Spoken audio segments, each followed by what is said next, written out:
전도서 1장 1절에서 11절까지입니다. 전도서를 읽어보면 어떤 느낌이 드는가 하면 한 철학자의 이야기를 듣는 듯한 그런 느낌을 받습니다. 제가 대전 현충원 합동안장식에 집례하는 설교자로 몇 년을 제가 일을 했습니다. 그때 이제 각 종교 그 집례자들이 나와서 그 하는 것을 제가 늘 들었습니다. 그들이 하는 얘기를 들으면 참 슬퍼요.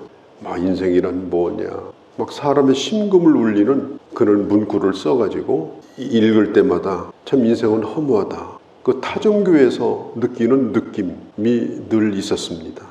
그러다가 제가 이제 마지막 이제 짧은 메시지를 하는데 항상 저는 마음이 기뻤어요. 그리고 자부심이 있었습니다. 내가 생명의 복음을 전한다. 죽어도 사는 이 참된 진리를 전한다. 그래서 늘 보람을 가지고 일을 했던 적이 있는데 지금 이 전도서는 이제 시작에 불과합니다. 한 허무주의 철학자의 말을 듣는 듯한 그런 허무를 느끼는 말로 오늘 이 본문도 가득 차 있습니다. 사람이 큰 일을 몇 번 겪든지 내가 진짜 좋아하고 사랑하던 것들이 떠나가든지 아니면 배신을 당하든지 그런 일을 겪고 나면 대개 사람들은 허무주의에 빠져요. 참 아무것도 아니구나. 대단한 줄 알았는데 내가 뭔가 이룬 줄 알았는데 결국 목적지에 와보니까 아무것도 없는 거예요. 이 문제만 풀면 내 인생은 해결이 된다 하고 그 문제를 풀려고 얼마나 고심을 했는데 나중에 발표가 나왔어요. 답이 없는 문제라고. 인생이라고 하는 것은 그렇습니다. 우리는 날마다 뭐 답이 있는 줄 알고 풀려고 애쓰고 이런저런 것들을 추구해보지만은 나중에 결론이 뭐냐? 답이 없었다. 그러면 그때 허무주의에 빠지게 되는 거예요. 이 전도서는 결코 이 허무주의자의 고백이 아닙니다. 12장 8절까지는 이 전도자가 헛되고 헛되다는 말을 계속 반복해서 이걸 강조합니다. 12장 초까지 그렇게 진행이 돼요. 그러다가 12장 13절에 이렇게 말합니다. 이 일의 결국을 다 들었으니 하나님을 경외하고 그 명령을 지킬지어다. 이것이 바로 사람의 본분이다. 그렇게 선포하고 그리고 마지막에 전도서 마지막이 뭐냐면 하나님은 모든 이 일을 다 살피시고 하나님이 심판하신다. 하나님의 심판대 앞에 설 수밖에 없다. 전도서 12장 14절에 모든 행위와 모든 일들이 선악간에 다 드러나게 되고 하나님의 심판은 임하게 되어진다.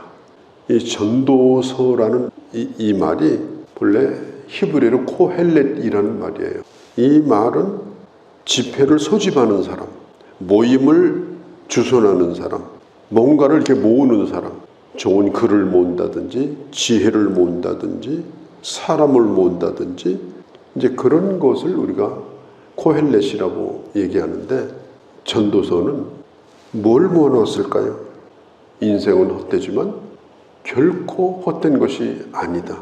그리고 거기에는 목적이 있고 본분이 있고 결론이 있다. 이걸 말하고자 하는 것입니다. 멋진 전도설교다. 단순히 어떤 인생론이 아니라 전도설교다. 이렇게 생각하고 읽으시면 좋습니다. 오늘 2절에 헛되며 헛되고 헛되며 헛되니 모든 것이 헛되도다. 4번이나 반복되네요.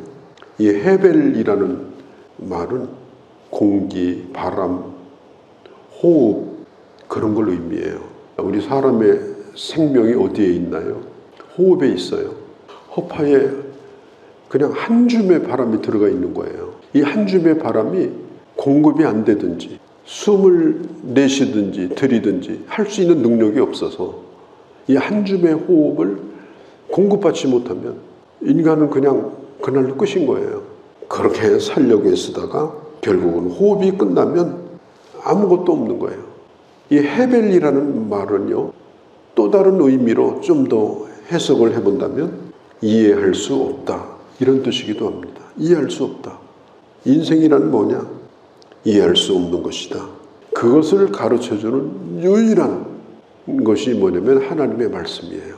그것을 가르쳐주는 유일한 곳이 어디냐? 하나님이 세우신 교회예요.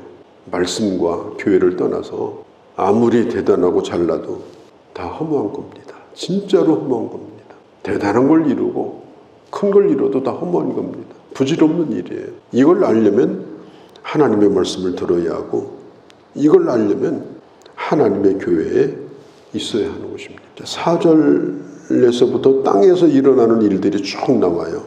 한 세대는 가고 한 세대는 오되 땅은 영원히 있도다.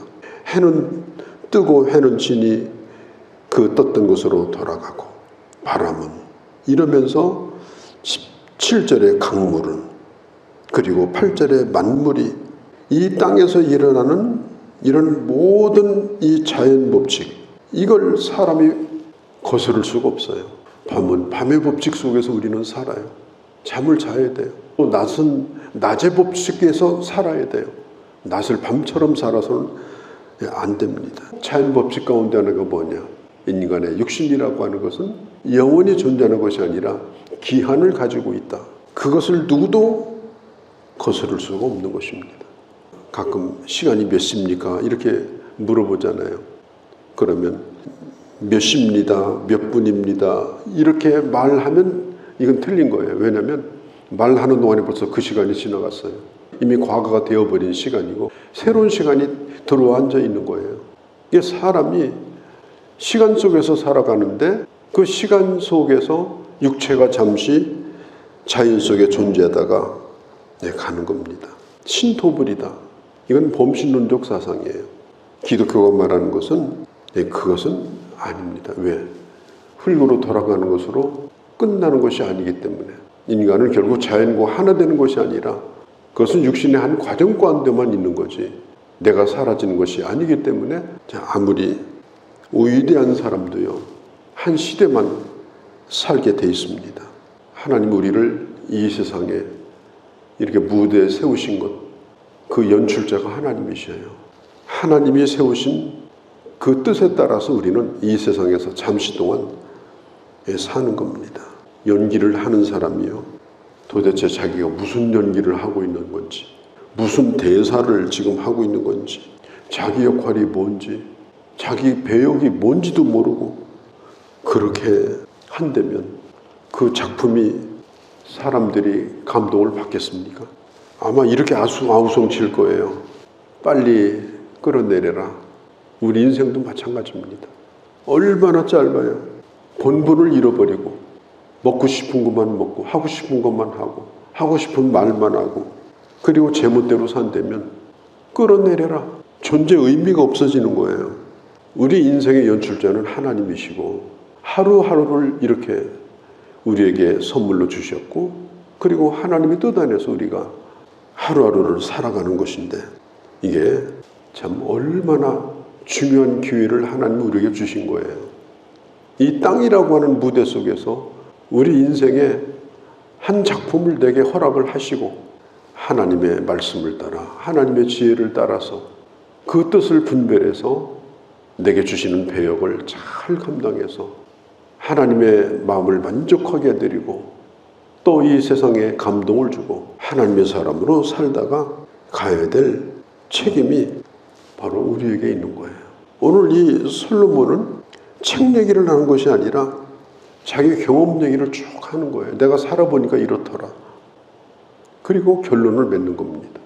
9절을 보면요, 이미 있던 것이 후에도 다시 있겠고 이미 한 일을 후에 다시 할지라. 해 아래에는 새 것이 없다. 우리 인생이라고 하는 건 두 가지예요. 해 아래에서의 삶, 해 위에서의 삶. 해 아래에서 살아가는 삶으로 끝난다면 안 됩니다. 우리가 해 아래에서 살지만 우리는 하늘 위에서 사는 사람이 되어야 돼요. 우리는 땅에서 살다가 땅에서 썩어지는 자가 아니고 잠시 살지라도 하늘의 마음을 두고 아까 우리 찬송한 것처럼 그 어디나 하나님의 나라, 이 땅에서도 하나님의 나라를 누릴 뿐 아니라 그리고 하나님 앞에 마지막 땅을 뛰어넘는 그 소망을 가지고 사는 것, 이게 중요합니다. 뭐 세상에 대단한 거라고 하지만요, 나중에 알고 보니까 옛날에 있던 거예요. 뭐 굉장한 유행이라고 하는데 보니까 옛날에 있던 거 조금 바꿔가지고 나온 거예요. 땅 아래서 사는 사람은 모든 것이 신기한 거예요. 그래서 유행 따라가고 흐름 따라가고 그냥 날마다 그렇게 살죠. 그런데 하늘 위에서 사는 사람은요, 이 세상에 그런 것들이 다 별로입니다. 그런 게 다 시시해집니다. 그러니까 고린도후서에도 잘 나와 있지 않습니까? 고린도후서 4장 18절에 보면은 인간이라고 하는 것은 흙집과 같아 손으로 짓지 아니한 영원한 집, 하나님의 영광을 바라보면서 살지 않으면 결국 인간은 험으로 끝나버리는 것이다. 땅 아래서의 삶으로 끝나지 아니하고 골로새서 3장 10절처럼 늘 위의 것을 사모하고 늘 하늘을 생각하고 열려진 하늘을 바라보면서 죽을 때까지 천사의 모습으로 순교했던 스데반과 같이 우리가 그런 삶을 살아야 됩니다. 그러니까 정초가 되면 해 뜨는 거 보겠다고 동해안으로 그냥 사람들이 모여드는데 그 해가 무슨 새로운 해입니까? 어제 떴던 해입니다. 보나마나 내일도 또 뜰 겁니다. 그거 보러 갈 일도 따지고 보면 없어요. 오늘 성경도 말하지 않습니까? 해는 새 것이 아니다. 어제 떴던 해가 또 뜨는 것뿐이다. 거기다가 의미를 부여해가지고 대단하다, 놀랍다, 이거 최신 유행이다, 이번에는 꼭 해야 된다. 그러면 어떻게 되느냐? 8절에 모든 만물이 피곤하다는 것을 사람이 다 말로 할 수 없나니 너는 보아도 족함이 없고 들어도 차지 아니하는도다. 해도 만족이 안 돼. 그러니까 그걸 따라가면 족함이 없고요, 끊임없이 허기지게 살 수밖에 없는 것입니다. 바람은 어디로 와서 어디로 가는지 모르고 갔던 바람이 또 돌아와서 바람은 이리 불다가 저리 불다가 강물이 흘러서 바다로 가고 바다의 물이 수증기로 올라가서 또 강물을 만들고 그렇게 살아간다. 땅에 있는 것으로 뭔가 채우려고 하면 피곤은 이루다 말할 수가 없다. 우리는 땅 아래서 살지만 땅의 사람이 아니라 하늘의 사람으로 하나님으로 만족하고 이 세상의 어떤 변화 속에서도 우리는 날마다 마음을 새롭게 하고 새 사람의 기쁨, 새 사람의 평안, 소망을 가지고 살아가는 그런 주님의 자녀들이 되어야 할 줄로 믿습니다. 거룩하신 우리 아버지, 오늘 저희가 전도서를 시작했습니다. 이것은 한 철학자의 허무주의가 아니라 인생의 결론이 어떠해야 되는가 하는 것을 말해주는 오늘 서론을 보았습니다. 땅 아래에서 일어난 일들로 채우려고 했고 만족하려고 했지만 결국 이루다 말할 수 없는 피곤함과 허무 속에 빠지는 것을 저희들 이미 말씀을 통해 들었사오니 이제는 몸은 땅에 있으나 하늘 위에 앉아있는 자로 하나님의 놀라운 신령한 것으로 가득 차고 만족하고 평안하고 그리하여 이 땅에서도 넉넉히 하나님의 하나님 되심을 또한 하나님의 사람됨을 드러내며 살아가는 저희가 되게 하여 주시옵소서. 우리 주 예수님의 이름으로 기도하옵나이다. 아멘.